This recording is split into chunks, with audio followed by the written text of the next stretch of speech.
C'est lui! Ouais, c'est lui! Attrapez-le et massacrez ce type! On va t'écrabouiller! Faites-lui mal! Bonjour à toutes et à tous et bienvenue dans ce nouvel épisode de Retour à l'écran express. C'est Eric et aujourd'hui je vous propose de vous raconter les coulisses de Blade, réalisé par Stephen Norrington et sorti en 1998. Blade est un film d'action horrifique incroyablement péchu et novateur, porté à bout de bras par une bande de créatifs pointus et visionnaires à une époque incertaine où la technologie numérique allait redéfinir le monde et pas qu'au cinéma. Les années 90 sont aussi une décennie où les adaptations cinématographiques de comics fleurissent, mais aussi tâtonnent. Blade va contribuer à définir le film de super-héros en tant que modèle à suivre, tout en modernisant le style du cinéma d'action dans son ensemble. Pas mal pour un film initialement conçu comme une série B et que personne n'attendait vraiment. Enfin, Blade est le premier succès au cinéma d'un personnage de l'écurie Marvel, et c'était loin d'être gagné. Jusqu'alors, les super-héros de la maison étaient si malmenés dans leur adaptation à l'écran qu'il fallait fouiller au fin fond des étagères des vidéoclubs pour vérifier l'étendue du désastre. Afin de vous raconter comment Blade a sauvé la maison Marvel, au point d'incarner le véritable proto-super-héros du cinéma moderne, nous prendrons le temps dans cet épisode de retracer l'historique des premières adaptations de la maison, et si vous êtes un aficionado du MCU, laissez-moi vous dire que vous n'êtes pas prêts. Mais avant d'aller plus loin, Blade, ça raconte quoi ? Quand le monde des vivants touche à sa fin, il est le seul à pouvoir inverser le cours des choses. Pour moi qui n'ai rien d'autre qu'un vampire mort de plus. Les vampires existent. Ils sont tapis dans l'ombre, organisés en une société secrète et se nourrissent de sang le plus discrètement possible. Des prédateurs qui doivent se cacher, ce n'est pas du goût de Deacon Frost. Nous devrions gouverner les humains. Pour l'amour du sang, ces imbéciles sont notre nourriture. Frost est un jeune vampire ambitieux qui souhaite invoquer la Magra, un démon sanguinaire qui assurera l'hégémonie des vampires sur le monde. Heureusement, le justicier Blade veille au grain. Mi-humain, mi-vampire, il possède le meilleur des deux mondes, la force physique décuplée des créatures de la nuit, sans craindre la lumière du soleil. Il a quand même quelques désavantages, comme une soif de sang qu'il tente de maîtriser en s'injectant des inhibiteurs. Chez les vampires, il règne un certain remue-ménage. On sent que ça va bouger. Aidé par Whistler, un farouche adversaire des vampires, et par Karen, une biologiste spécialisée dans l'hémoglobine, Blade va sauver la situation en faisant parler la poutre de ses flingues, la lame de son sabre ainsi que les coups de tatane de son kung-fu, le tout sur fond de musique électro, sans oublier de garder la pose. On se croirait dans un cauchemar. Oui, mais ce soir, il y a plus dangereux que les vampires. C'est quoi ? C'est moi.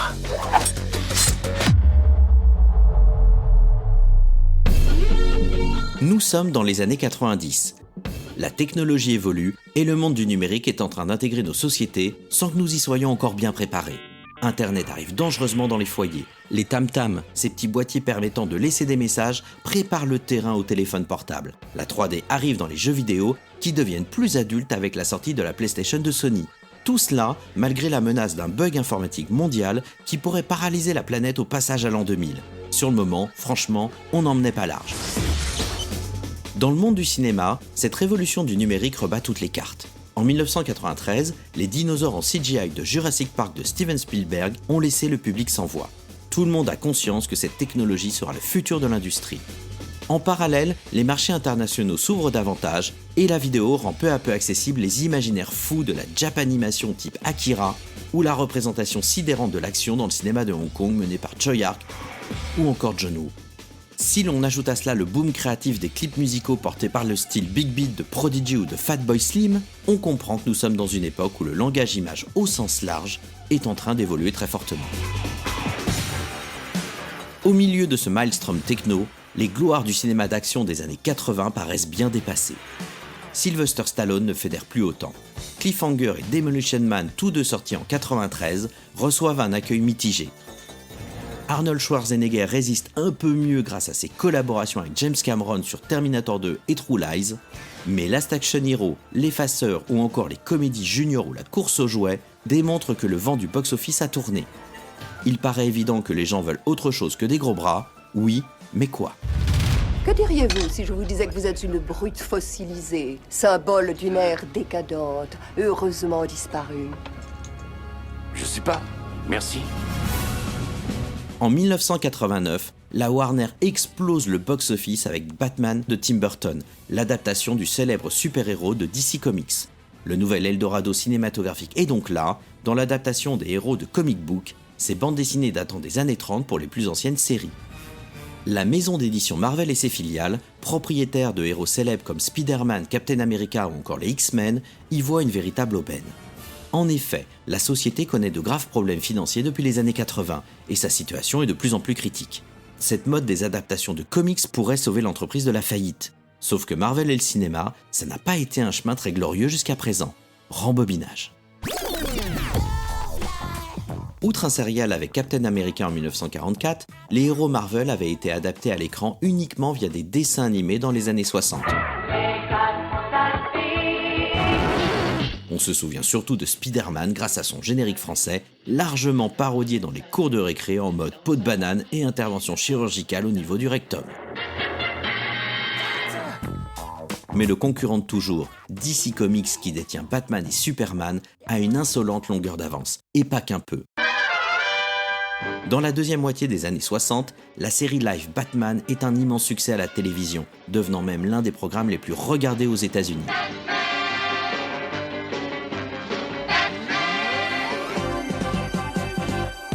Dix ans plus tard, en 1977, c'est la série Wonder Woman incarnée par Linda Carter qui va faire rêver les foyers avec ses transformations au ralenti et son catalogue de super pouvoirs.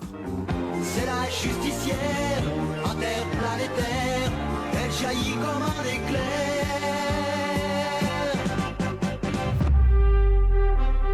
Enfin, en 1978, c'est le coup de grâce. Hey mec, super costard! Superman débarque au cinéma sous la direction de Richard Donner. Sur grand écran, l'adaptation est ambitieuse et très impressionnante. Le casting porté par Christopher Reeve et Gene Hackman fonctionne parfaitement, et les effets spéciaux sont de l'ordre du jamais vu. Bien entendu, le succès du film est fulgurant. Qui êtes-vous? Un ami.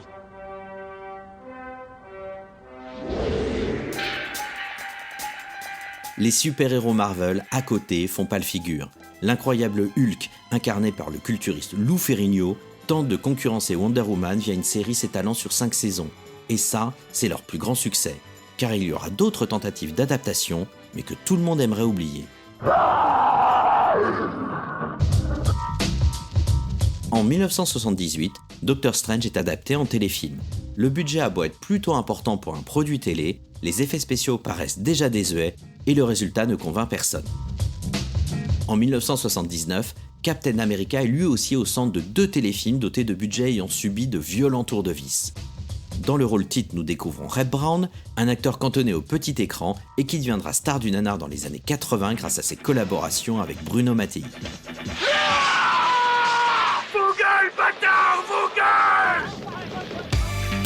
Parlons maintenant de Spider-Man. Là, ça devient plus compliqué. Le super-héros est au centre d'une série télé appelée The Amazing Spider-Man de 77 à 79.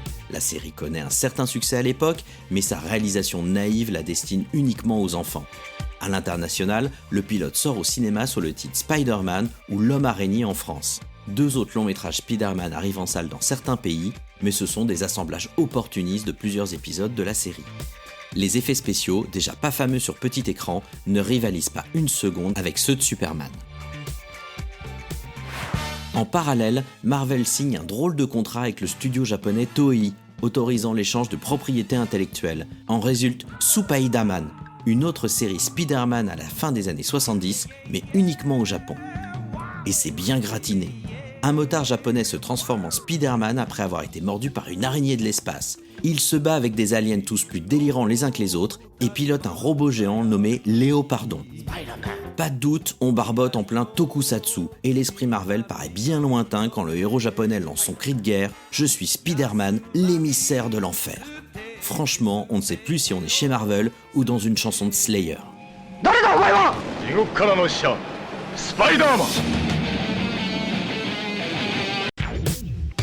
Dans les années 80, Marvel vendra les droits de Spider-Man à la Cannon Group dans l'espoir de concurrencer Superman avec une adaptation spectaculaire et fidèle à la bande dessinée cette fois. Mais le projet n'aboutira jamais et les droits deviendront particulièrement complexes à démêler suite à la faillite de la société de production.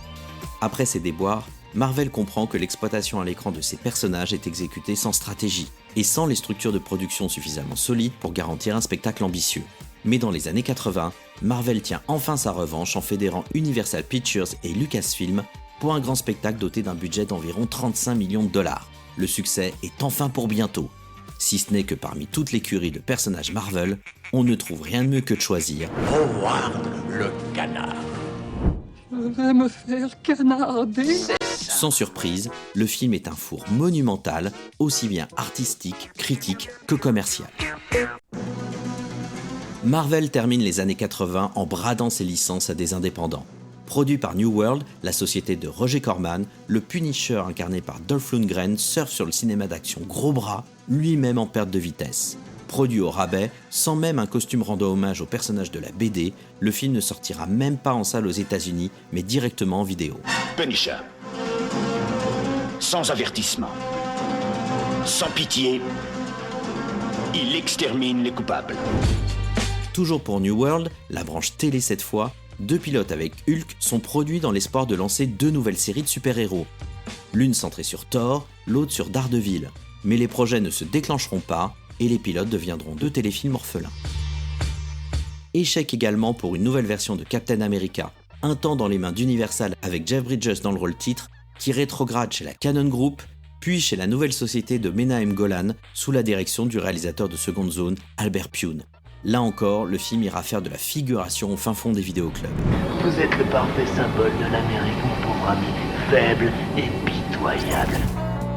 Pour autant, Marvel n'a pas encore touché le fond, mais c'est pour bientôt. Elle vend pour une somme dérisoire les droits des 4 Fantastiques à un producteur allemand. Ce dernier échoue à monter un projet d'envergure et va perdre les droits des personnages, à moins de lancer rapidement une production. C'est alors que Roger Corman accepte de produire une adaptation bâclée en 3 semaines, pour un budget misérable de seulement 1 million de dollars. Mais peu importe le résultat, car le film n'est même pas prévu pour sortir quelque part, seulement pour prolonger les droits, dans l'espoir de monter, un jour, une production digne de ce nom avec la licence. Un film produit pour ne pas être vu, quelle ironie.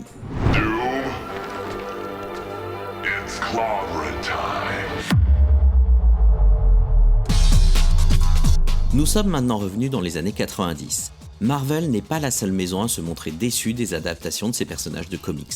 La Batmania de Tim Burton passée, les projets concurrents qui se bousculent les années suivantes montrent que le public ne répond pas systématiquement présent. Si les Tortues Ninja de Steve Barron ou encore The Mask de Chuck Russell avec Jim Carrey sont de grands succès, Dick Tracy 2 et avec Warren Beatty, Judge Dredd avec Sylvester Stallone ou encore Tank Girl sont accueillis de manière tiède ou se révèlent être des échecs cuisants. J'étais sûr que vous alliez dire ça. De plus, le marché papier du comics s'effondre brutalement au milieu des années 90. La maison d'édition Marvel est maintenant au bord de la banqueroute. Sa survie tient uniquement à la vente des droits de ses personnages pour des adaptations. Si de nouvelles séries animées de ses héros reviennent à la télé, ce n'est pas suffisant pour assurer son salut. Il faut absolument qu'un projet cinématographique à succès se monte sur l'une de ses licences. Ce projet, tout le monde est persuadé que c'est le Spider-Man que développe désormais James Cameron. Réalisateur star et surdoué, c'est l'homme de la situation pour faire mieux que le Batman de Tim Burton. Mais les droits de Spider-Man sont éparpillés un peu partout depuis les années 80, et notamment chez Sony. Hélas, Cameron ne parvient pas à trouver de solution juridique et jette l'éponge, ce qui signe l'arrêt du projet. Marvel vend les droits des 4 Fantastiques, des X-Men, de Daredevil et de Ghost Rider à la Fox, qui n'en fera rien pour le moment. Idem pour Hulk et Namor, qui sont vendus à Lionsgate sans réel projet derrière. Marvel approche Wesley Snipes pour un projet Black Panther, qui intéressera vaguement la Columbia. Mais c'est finalement la société de production New Line qui prend au sérieux l'univers Marvel. Cette société menée par Robert Shea a connu le succès en exploitant la série des films d'horreur Freddy dans les années 80. La franchise étant rincée, New Line cherche de nouvelles opportunités. Les enfants sont bizarres de nos jours, on dirait. Elle a produit les Tortues Ninja avec succès, ce qui l'incite à poursuivre la voie des adaptations de comics. C'est dans ce contexte que le réalisateur de série B, Ernest Dickerson, convainc la New Line d'acheter les droits de Blade, un personnage Marvel tellement secondaire qu'il n'est même pas le personnage principal de la bande dessinée horrifique où il apparaît. Mais peu importe, le personnage n'est qu'un prétexte pour faire un petit film fun et décalé, avec le rappeur LL Cool J dans le rôle titre. Le jeune scénariste David S. Goyer est embauché pour développer le projet, et c'est là que tout va basculer. David S. Goyer est un scénariste débutant.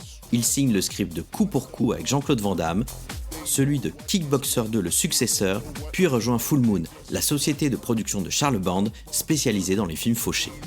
Avec un tel pédigré, difficile d'imaginer que c'est cet homme qui va renverser la situation. Et pourtant, Goyer a du talent, une vision et est un fan hardcore de comic book.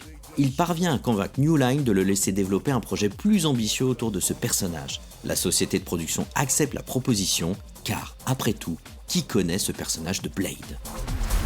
Blade a été créé en 1973 par le scénariste Marv Wolfman et le dessinateur Gene Colan. C'est un personnage secondaire de la bande dessinée horrifique Tomb of Dracula. Blade est un Afro-Américain qui, suite à l'agression de sa mère par un vampire, chasse les suceurs de sang à coups de pieu en bois. Il a un look cool et disco, et c'est tout pour la caractérisation. Le champ est donc libre pour que Goyer s'approprie complètement le personnage et son univers. Il garde l'idée de la mère mordue afin de justifier un héros mi-humain, mi-vampire, ce que Blade n'était pas dans la BD. Il en fait un super-héros sombre et badass qui se bat avec un sabre japonais. Il garde également l'antagoniste Deacon Frost, mais réinvente complètement le personnage pour en faire un jeune arriviste, autant assoiffé de pouvoir que d'hémoglobine. Et c'est tout. Le reste de l'histoire est totalement de son cru. Il invente une société de vampires hiérarchisée, avec au sommet les purs sang, ce n'est ainsi. En dessous, il y a les vampires transformés suite à une morsure, et en bas de cette société, les humains ayant pactisé avec les créatures de la nuit, dans l'espoir d'être volontairement mordus et de les rejoindre. C'est un adepte de la caste. Un vampire en puissance. Quant à la mythologie fantastique, il prend ses libertés. Alors comment faites-vous pour les tuer? Avec des pieux, des croix? Les croix, ça ne fonctionne pas. Mais certaines légendes disent vrai. Les vampires sont gravement allergiques à l'argent. Et l'absorption d'ail leur provoque un choc anaphylactique. À part ça, il reste les rayons du soleil et les rayons ultraviolets. Dès 1992, David S. Goyer écrit une première version du script bien plus ambitieuse que la commande de départ et évoque même la possibilité d'une trilogie. Questionné sur l'interprète capable d'incarner Blade, le scénariste ne voit que 3 possibilités: Lawrence Fishburne, Denzel Washington ou encore Wesley Snipes. Bien entendu, le projet remonte vite aux oreilles de ce dernier. Dans les bonus du DVD, le directeur de production Michael De Luca explique le changement de cap du projet. Le premier jet nous a convaincus que le projet devait être un film plus ambitieux. Le développement a duré longtemps et nous avons envisagé plusieurs acteurs.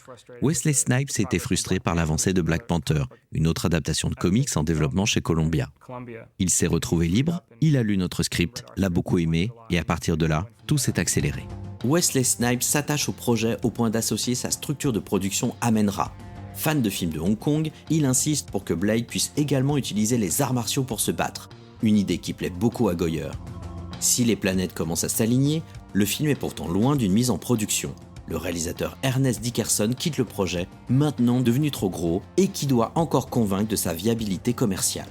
C'est alors qu'un film va changer la donne, à la surprise générale. En 1994, The Crow est un succès mondial. Tiré d'un comics au ton adulte signé James O'Barr, le film est réalisé par Alex Proyas, un jeune prodige issu de l'écurie Propaganda Film, cette société de production de pubs et de clips vidéo qui révolutionne l'image et fascine la jeune génération. The Crow est époustouflant dans sa direction artistique sombre et gothique, surtout à la vue de son budget de seulement 23 millions de dollars. Le résultat à l'écran est bien plus riche, ce qui s'explique malheureusement par une cadence de travail éprouvante pour l'équipe du film. De nombreux incidents sont à déplorer, dont le plus célèbre est la mort de son interprète principal, Brandon Lee, touché par une balle à blanc restée bloquée dans le canon d'un pistolet mal nettoyé. Le succès de The Crow fait des envieux chez New Line, et Blade est le projet qui pourrait surfer sur la vague. Le film est enfin greenlighté, mais il y a une condition, qu'il soit réalisé par un jeune génie de l'image, un nouveau venu au cinéma, mais avec quand même une grande expérience de plateau. Typiquement le profil des réalisateurs de pubs et de clips issus de la culture propaganda film. Et ils sont déjà fortement courtisés par les concurrents. David Fincher intègre un temps le projet Blade, mais il le quitte rapidement pour se consacrer à Seven. Cette quête du réalisateur idéal va encore durer de très longs mois. En 1994, l'anglais Stephen Norrington termine son premier film, Death Machine avec Brad Dourif. C'est une série B au budget ridicule, mais avec une ambition mouse. Le scénario, simpliste, lâche un robot en forme de xénomorphe aux trousses d'un groupe de résistants du futur dans un building high-tech. Soit un crossover entre Terminator et Alien, comme on en a vu déjà beaucoup. Sauf qu'ici, les effets spéciaux très convaincants portent littéralement le film. Il faut dire que les effets spéciaux, le jeune Norrington, il connaît. Il entre dans le milieu du cinéma en tant que sculpteur, maquilleur et spécialiste des effets mécaniques. Il a été l'assistant de Dick Smith, Rick Baker ou encore Stan Winston. Il a travaillé sur Le Secret de la Pyramide, Greystoke ou encore Gremlins. Que Death Machine pompe allègrement Aliens de James Cameron est pardonné, car Norrington a justement travaillé sur les créatures du film. I'll be back. Death Machine impressionne les studios Hollywood grâce à sa production value, mais aussi parce qu'il ressemble beaucoup à Hardware de Richard Stanley, un autre film anglais de robot tueur que Norrington connaît bien car il a travaillé sur les effets spéciaux. Hardware, c'est le profil type du tout petit film qui s'exporte partout grâce au talent fou pour l'image de son réalisateur. Richard Stanley étant déjà repéré par Hollywood, c'est donc Stephen Norrington qui est contacté par New Line pour diriger Blade. Le studio mise sur le savoir-faire du réalisateur dans le domaine des effets spéciaux, tout en se disant qu'un réalisateur novice sera plus facile à manipuler s'il faut intervenir et imposer des choix. Sauf qu'ils ont oublié de faire une étude de personnalité avant d'engager le bonhomme.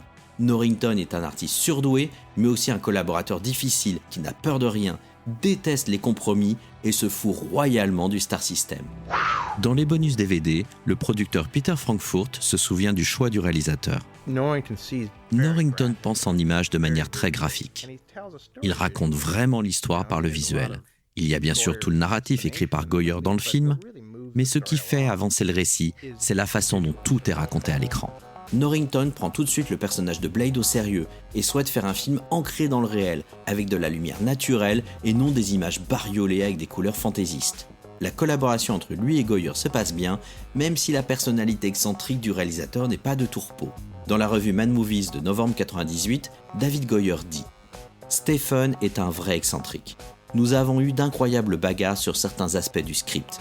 Il n'a pas beaucoup de respect pour ceux qui abandonnent la partie. J'avais du répondant, donc nos différends devenaient très productifs. » Les deux hommes et leur star Wesley Snipes ont aussi pour projet de réaliser un véritable melting pot des influences qui secouent la décennie.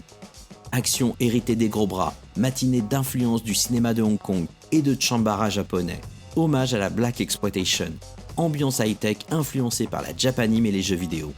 Le tout généré en hémoglobine suite au goût prononcé de Norrington pour les films d'horreur. Musique électro, sens de la pose badass et humour décalé vont parfaire ce cocktail totalement inédit à l'époque, soulignons-le. C'est vachement lourd. Mais tu es très musclé. Dans une interview au magazine Medium, Stephen Norrington se souvient. Le script original était moins austère, moins moderne. Il n'y avait pas de conflit de classe entre les pur sang et les personnes devenues vampires. Ma contribution était l'angle du personnage de Deacon Frost. Je le voulais comme un rebelle habillant Gucci avec tout l'univers qui va avec. La musique rave, les clubs underground, l'anti-autoritarisme. Wesley a ajouté tous les arts martiaux. C'était totalement son truc et franchement j'ai eu beaucoup de chance. L'ensemble des idées disparates de Goyer, Wesley et moi-même s'est étonnamment bien assemblé. Une symphonie accidentelle? Allez comprendre. Quel miracle! Pour le rôle de Whistler, Stephen Norrington envisage Patrick McGoohan, connu pour son rôle dans la série Le Prisonnier. C'est finalement Chris Christopherson qui obtient le rôle après que John Voight ait été envisagé. Deacon Frost est proposé à Jet Li, qui décline au profit de L'Arme Fatale 4. C'est finalement Stephen Dorff qui endosse le personnage. Le casting est complété par des comédiens moins connus, comme Anne Bush Wright, Donald Logue ou encore Harley Jover. Pour incarner le chef des vampires, Norrington se fait plaisir en appelant le sulfureux Udo Kier, l'inoubliable Dracula du film de Paul Morisset. Quant au premier personnage que l'on voit dans le film, c'est l'ancienne star de cinéma X Tracy Lord qui nous fait cet honneur, personnage qui nous guide dans une rave party sanguinaire qui ouvre le film de manière magistrale. Une idée provocante signée Norrington alors qu'il a l'obligation de livrer un film PG-13, soit un film limité dans sa représentation de la violence. Mais ça, le réalisateur, il s'en fout.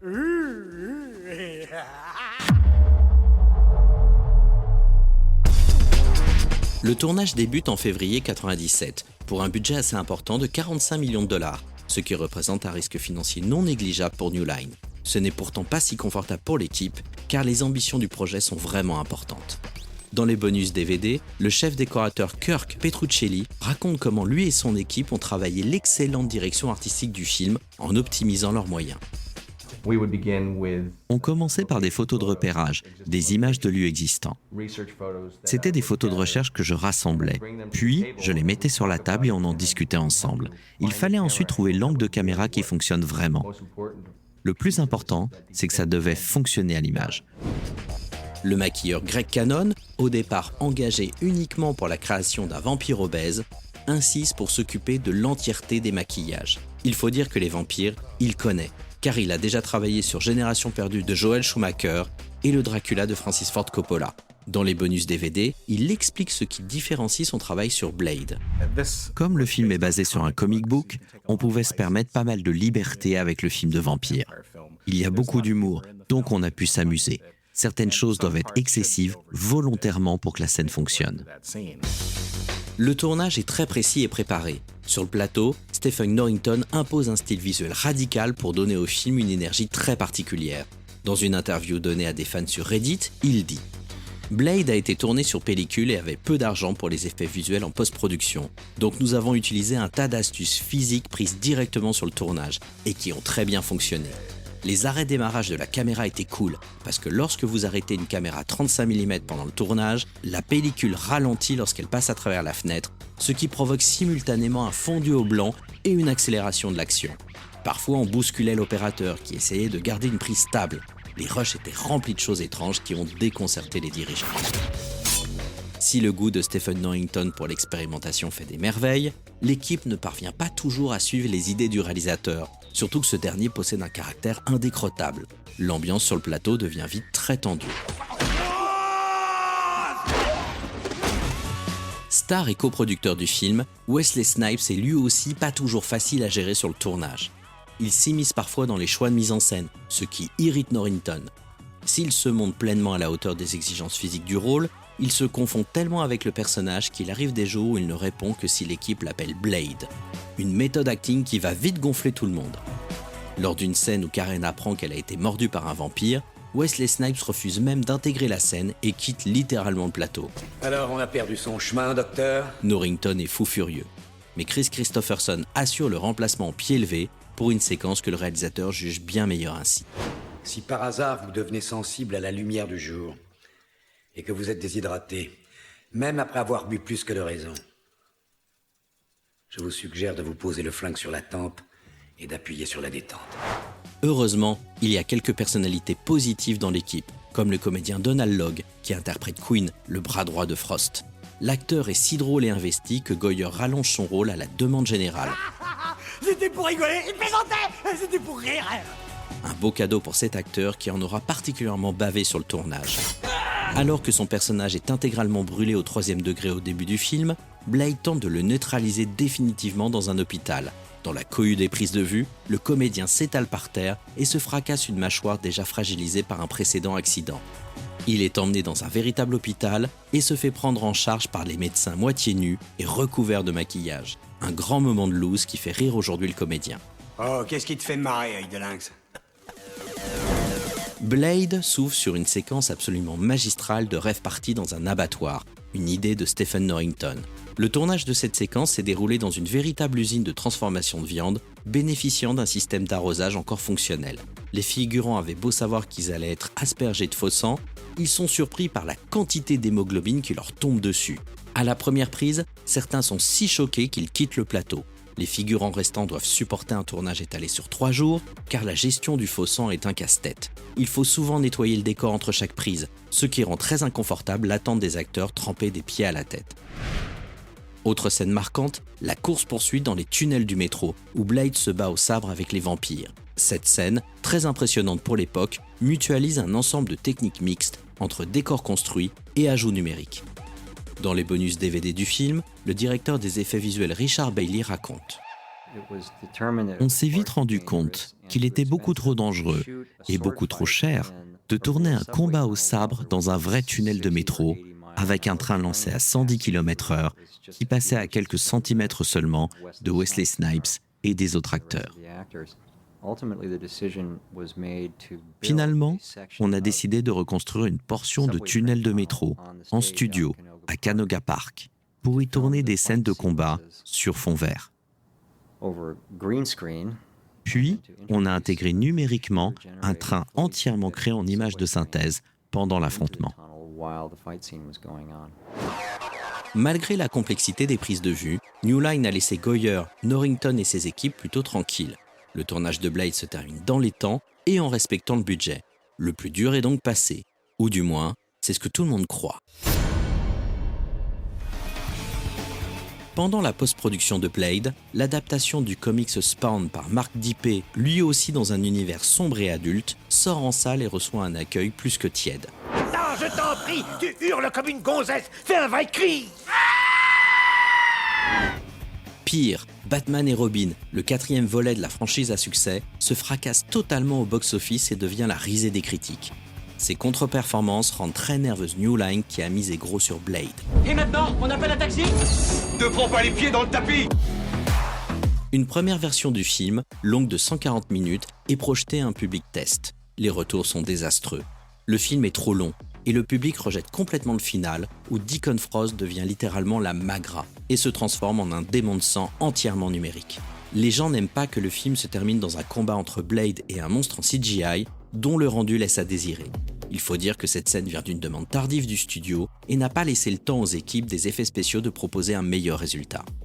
Le public est également perplexe vis-à-vis de la toute dernière scène, où Blade et Karen aperçoivent une silhouette menaçante en haut d'un bâtiment, silhouette d'ailleurs interprétée par Stephen Norrington.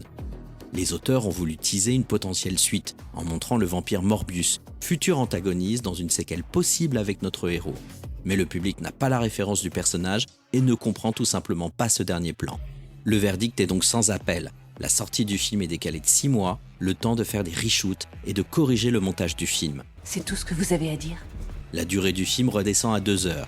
Parmi les scènes coupées figure la courte apparition de Stan Lee, célèbre visage de la maison Marvel. Hey Blade, que dis-tu d'un duel? Goyer et Norrington écrivent et tournent un nouveau climax entre Blade et Deacon Frost, plus classique mais non moins efficace. Morbius est oublié au profit d'une scène finale sur la place rouge en Russie, scène qui laisse d'ailleurs Norrington de marbre.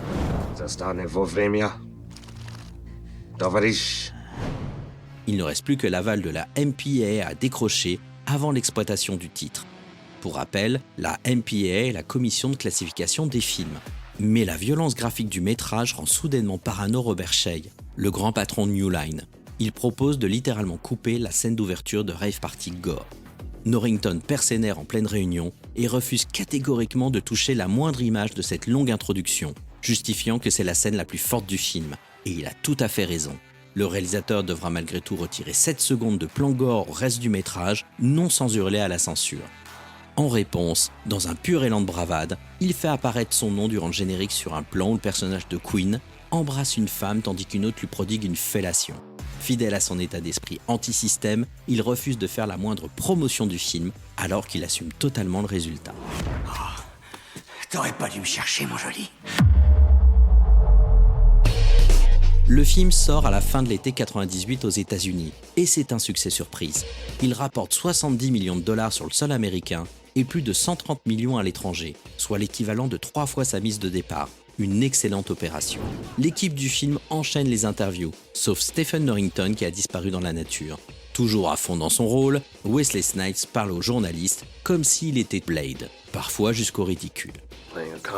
Interpréter un personnage de comic book, c'est tout bénef, parce que tout est permis. On peut se créer une autre voix, un autre look, une autre sonorité, une autre façon de bouger, de parler. Tout ça est très différent de Wesley. Quoi qu'il en soit, la proposition du film ringardise en une seconde toutes les précédentes adaptations des héros Marvel, à commencer par les projets qui ont été lancés en parallèle de la production de Blade. Un téléfilm Nick Fury avec David Hasselhoff. Je savais qu'il m'enverrait le meilleur. Ou la série Generation X, qui raconte les aventures de jeunes mutants liés à l'équipe des X-Men. Accrochez-vous et tenez bon. Les X-Men, justement, sont toujours la propriété de la Fox. Le succès de Blade donne le feu vert à l'adaptation de Bryan Singer. Ce dernier va s'appuyer sur les mêmes choix artistiques faits par Goyer et Norrington, à savoir un traitement réaliste et moderne de l'univers qui n'infantilise pas les personnages ni le public. Le succès des X-Men confirmera la bonne formule. Quel talent, mon garçon! Et quand Sony décide à son tour d'activer la licence Spider-Man en confiant les rênes du projet au réalisateur Sam Raimi, c'est la mode des films de super-héros qui s'installe au cinéma. Et pour un bon moment, car nous y sommes toujours, 25 ans plus tard. Mes amis, je livre la fête à domicile. Désormais, la maison Marvel est sauvée des tumultes financiers, au point d'ouvrir sa propre branche de production dédiée à ses licences. Marvel Studios produit Iron Man en 2008 et récupère peu à peu tous ses personnages afin de mettre en place le Marvel Cinematic Universe, le MCU, que l'on connaît tous aujourd'hui. Blade est donc le film qui a lancé cet élan et défini le film de super-héros moderne, mais c'est aussi un film qui a su capter ce qu'il y avait dans l'ère de son époque. Pour preuve, un autre film d'action extrêmement novateur sort à quelques mois d'intervalle de Blade, et les correspondances sont frappantes. Bienvenue dans le désert du réel. Quand Matrix des sœurs Wachowski atteint les écrans, c'est le blast intégral. Le mélange d'action à l'américaine, d'arts martiaux de Hong Kong et de Japanimation est poussé à son paroxysme. Je connais le kung-fu. Prouve-le-moi. Dans les deux films, les personnages prennent la pose avec des lunettes de soleil. Les innovations visuelles se répondent, comme le bullet time de Matrix, qui fait penser à un plan où Deacon Frost évite au ralenti les balles de Blade, plan qui fait lui-même référence au cinéma de Hong Kong. Aussi, certains décors sont extrêmement proches, comme ces fusillades dans des halls d'immeubles. Enfin, l'idée d'un monde qui n'est pas celui que l'on croit était déjà dans le film de Norrington. Vous feriez bien de vous réveiller. Le monde dans lequel vous vivez, c'est un joli monde de contes de fées. Il y a un autre monde. Il n'est pas possible de parler de plagiat entre les deux films. Matrix est un film qui a été finement préparé pendant des années, à une époque où Blade n'était qu'un projet. Ils ont juste saisi les mêmes ondes qui traversaient la pop culture de l'époque. Aussi, ils ont capté la peur d'un monde numérique qui allait devenir notre quotidien. D'ailleurs, un troisième film sort en 1998 et évoque lui aussi un monde alternatif façonné par des êtres étranges. Il s'agit de Dark City, le second film d'Alex Proyas après The Crow. Ils veulent vous implanter d'un coup leur mémoire collective. Ils veulent faire de vous l'un d'entre eux. Un hasard qui n'arrive pas seul quand même. David Goyer a participé à l'écriture de Dark City durant le long hiatus où le projet Blade cherchait son réalisateur, ce qui explique que les idées se soient influées d'un film à l'autre. Vous avez le pouvoir de tout rendre possible, mais vous devez agir maintenant. Le succès de Blade au cinéma va bien évidemment relancer l'intérêt du personnage. Une nouvelle série de comics voit le jour en s'adaptant à la vision de David Goyer. Le scénariste est d'ailleurs à ce moment pris à partie par les créateurs du Blade original. N'ayant pas été consulté sur la réinvention du personnage, il souhaite désormais être intégré à sa propriété intellectuelle. Bien évidemment, New Line souhaite une suite et commande à Goyer un nouveau scénario. Ce dernier imagine une alliance entre Blade et la Société des Vampires afin de contrer un nouveau type de créature menaçant les deux espèces. Fidèle à ce qui a fait le succès de l'original, New Line souhaite un réalisateur à l'univers bien campé. C'est le cinéaste d'origine mexicaine Guillermo del Toro qui prend les rênes du projet. Je sais qu'on vous a entraîné pendant 2 ans à me faire la peau. Et voilà que je débarque ici. C'est excitant, n'est-ce pas? Blade 2 est une nouvelle grande réussite qui bénéficie à tout le monde. La réalisation folle de l'original est poussée ici encore plus loin. Quand on veut que les choses soient bien faites, faut les faire soi-même. Blade 2 a tout de la suite inspiré et le public ne s'y trompe pas. Le film fait encore mieux que l'original au box-office américain, ainsi que partout dans le monde. Vous ne savez pas à qui vous avez affaire! David Goyer avait initialement pitché une trilogie à New Line. Normal que le troisième opus se mette en production très vite derrière. Guillermo del Toro décline la réalisation pour se consacrer à Hellboy. Stephen Norrington est rappelé, mais refuse également. Finalement, c'est à David Goyer que l'on propose la réalisation du film. Une belle promotion pour le scénariste, mais qui est en vérité un cadeau empoisonné. Car ce qu'il ne dit pas, c'est que Christopher Nolan l'a contacté pour travailler au reboot du personnage de Batman. David Goyer va tenter de tout mener de front. Nous sommes les traqueurs nocturnes. On dirait le titre d'un mauvais dessin animé Burgos. Blade 3 se nomme Blade Trinity. Wesley Snipes fait équipe avec 2 nouveaux chasseurs de vampires, interprétés par Ryan Reynolds et Jessica Biel. Elle adore écouter sa Zikmu en MP3 en les tuant. C'est son petit baladeur à elle, tu vois. L'antagoniste n'est nul autre que Dracula, interprété par Dominique Purcell. Je suis le premier des vampires. C'est donc pour ça qu'ils t'ont ramené. Tourné à Vancouver pour 65 millions de dollars, le résultat à l'écran est peu inspiré, extrêmement poussif et singe grossièrement les initiatives des précédents films. La tension est vive sur le plateau de tournage entre Goyer et Wesley Snipes, au point qu'une vilaine rumeur dans la presse accuse la star d'avoir tenté d'étrangler le réalisateur sur un coup de sang. Snipes rejette bien entendu cette version, et évoque le racisme latent dont il est victime entre rôle principal et coproducteur noir dans une industrie qui tolère encore peu la diversité. Sans surprise, le film est un échec critique et public qui sonne le glas de la franchise au cinéma. J'ai avalé des tonnes d'ail. Et je viens de péter. Discret mais mortel. Tu vas cracher le morceau de pédale. Blade revient en série TV en 2006 avec Sticky Fingaz dans le rôle titre. Reprenant l'histoire laissée après Trinity, le show ne parvient pas à convaincre et s'arrête au bout d'une saison. En parallèle, Wesley Snipes fait encore les choux gras de la presse à scandale pour différentes affaires. En octobre 2006, un mandat d'arrêt est lancé contre l'acteur pour fraude fiscale, ce qui lui vaudra 3 ans de prison ferme, une condamnation entachant lourdement sa carrière. Avec Marvel Studios qui adapte à tout va ses personnages sur grand écran, un reboot de Blade est annoncé en 2013, mais rien ne sort. En 2019, un nouveau Blade est bel et bien confirmé dans le MCU, avec Mahershala Ali dans le rôle titre, mais toujours rien derrière.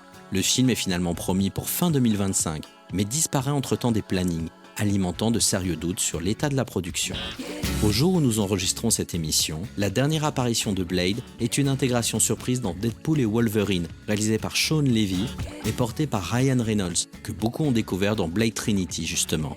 Très changé physiquement, Wesley Snipes offre une prestation entièrement tournée vers le fanservice. On va faire la bagarre! On va faire la bagarre. Si l'on accepte les déboires judiciaires de Wesley Snipes, les forces créatives derrière Blade ont su incroyablement bien rebondir dans les années 2000. Marvel est passé de la banqueroute à l'un des plus grands studios de cinéma hollywoodiens. New Line a misé sur Peter Jackson et son adaptation du Seigneur des Anneaux, avec le succès planétaire que l'on connaît. David S. Goyer est devenu un scénariste de premier plan, grâce également au succès phénoménal de la trilogie Batman de Christopher Nolan qu'il a coécrit. Tout le monde a été bien servi, ou presque. Qu'est devenu Stephen Norrington qui a tant apporté au premier Blade? En 2001, Norrington boucle un petit film indépendant appelé The Last Minute, avant d'être approché de nouveau par un grand studio. C'est la Fox qui lui propose d'adapter La Ligue des Gentlemen Extraordinaires, la bande dessinée de l'auteur anglais Alan Moore. Le budget est important, près de 80 millions de dollars. Fidèle à ses opinions radicales, Moore ne souhaite en aucun cas collaborer avec la production du film et reverse toutes ses royalties au dessinateur. Mais le studio ne sait pas comment adapter cette œuvre de BD en un film à grand spectacle. Bienvenue dans la Ligue des Gentlemen Extraordinaires, messieurs. J'attends d'être impressionné. Norrington, aussi talentueux soit-il, ne parvient pas à travailler correctement dans ce cadre créatif si incertain, qui plus est dans une production si lourde. Il entre régulièrement en conflit avec la star du film, Sean Connery. Une rumeur va même jusqu'à citer une altercation physique entre les deux hommes, mais de nombreux témoins invalident cette version. Quoi qu'il en soit, le film est très décevant. Il est mal reçu par la critique et fait un mauvais score au box-office. Très déçu, Sean Connery décide d'arrêter définitivement sa carrière. C'était pas fair play. Stephen Norrington est également extrêmement échaudé par cette douloureuse expérience. Il est régulièrement associé au développement de différents projets dans les années 2000, comme l'adaptation de Ghost Rider, le remake du Choc des Titans, un reboot de The Crow et même une adaptation live de l'animé Akira. Mais aucun de ces projets n'aboutira car Norrington ne souhaite plus se plier au monde du cinéma. Depuis la Ligue des Gentlemen Extraordinaires, il dit se consacrer aux expériences humaines. Il enchaîne notamment les éditions du Burning Man, ce rassemblement annuel dans le désert du Nevada. Son nom apparaît au générique de petits films d'horreur, par-ci par-là, sans aucun doute des films de copains, auxquels il a filé un coup de main sur les effets spéciaux. Il a remonté son premier film, Death Machine, pour une édition Blu-ray en 2024, avec de nouveaux effets spéciaux numériques. Mais rien au niveau de la réalisation, si ce n'est une rumeur initiée par Stephen Dorff, disant qu'il serait en train de réaliser un film en stop-motion, tout seul dans sa maison. Cette rumeur est partiellement fausse. Norrington ne travaille pas sur de la stop-motion, mais bel et bien sur un projet de film dont la production est loin des standards actuels. C'est une autoproduction avec 3 acteurs et quelques décors réels, beaucoup d'effets spéciaux numériques et une équipe de 2 personnes, lui et sa compagne.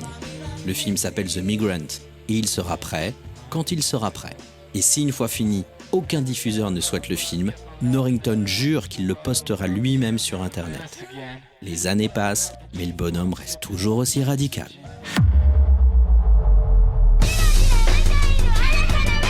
C'est la fin de notre épisode sur Blade de Stephen Norrington.